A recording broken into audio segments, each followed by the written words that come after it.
Hey guys, welcome to the Field of 68 YouTube channel. If you like what you see here, hit that subscribe button and you'll get more college basketball content just like this. To me tonight, like early in that second half, let's start with the team that we talked about the entire year in Purdue. Early in the second half, Mark Few's Zags are playing well. Ryan Nembhard played really well. Graham Ike hit a couple of big-time threes, was not known for his three ball, hit a couple of big-time shots. But then, Jeff, Fletcher Lawyer and Brayton Smith pick it up into another year. Right now, Trey Kaufman-Renn and Lance Jones are also giving Purdue something. It just feels like all the stuff we talked about. Will the pieces around Zach Edey be able to complement him? They are. Yeah, and they have been all year. They have been all year, and the question was, could they do it when the lights went on, right? Could they do it in the NCAA tournament? Because obviously a year ago they clenched up. They clenched up, and how were they going to react? Once they got past that first game, I think they were able to breathe a little bit. And Braden Smith, man, talk about a game. Good. Talk about a game. I mean, that's a guy, again, we go back to it a year ago. He was a freshman. He looked like a freshman who hit the wall down the stretch last year. Too much was on his shoulders for a freshman that hadn't played in the summer.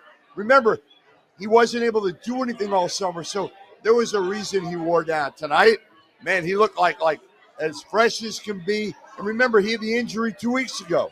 I just want to tell everybody out there, if you somehow missed this, 14 points, 15 assists. Is that good? 2 turnovers. He had 8 rebounds in a Sweet 16 game.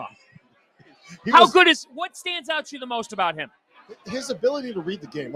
So the thing that was fascinating to me about that matchup was both teams were doing a lot of ball screen heavy stuff and just carving each other up. Like that first half was just beautiful basketball on both ends. It wasn't like this, like Alabama, North Carolina was, but it was, okay, Gonzaga's the best ball screen offense in college basketball right now, right? I don't know what they are in terms of numbers, but in terms of what they are today, they're the best ball screen offense in college basketball. And they were lighting Purdue up. And at the other end, Purdue was getting whatever they wanted because of Braden Smith. Zach Edey didn't play all that well in the first half. He had a great second half, not play all that well in the first half. And Purdue, despite Gonzaga throwing their best punch, was up by – it reminded me a little bit of UConn, San Diego State from last night, right? Where you're kind of going into halftime saying, well, they just threw their fastball. And it's like Purdue didn't play great, and they're still up by 4 heading to the break. That's when I was like, okay, this is Purdue, man. Yeah. I'm happy for them.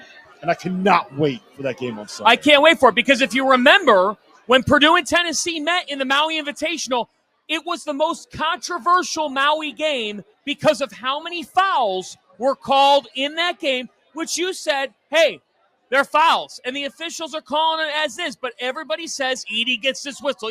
We know one thing about Tennessee. I mean, they fight you tooth and nail. I can't wait to see this rematch. Yeah, I mean, they've got enough bodies. Obviously, the other thing, back then we didn't know who Dalton Connect was. And I'm not sure Dalton Connect knew who he was at that point. Now, he's a dude, right? He's a dude. And Zakai Ziegler, that's the other big difference, right? Purdue's gotten better. We know that. Braden Smith's gotten better than he was early in the season. But to me, Zakai Ziegler is healthy. This Tennessee team is far different to me than the one that played Purdue back in November. Yeah, no, you're 100% right. And it's because they're still that same tough, physical, gritty, grind you down defensive team they've been basically since Rick Barnes took over. But now they happen to have a guy who is the best scorer. I don't want to say best scorer. Terrence Shannon is the best scorer today, but is as good of a bucket getter as you're going to find in college basketball, point blank period. A guy that, let's be honest, Purdue doesn't really have a great matchup for.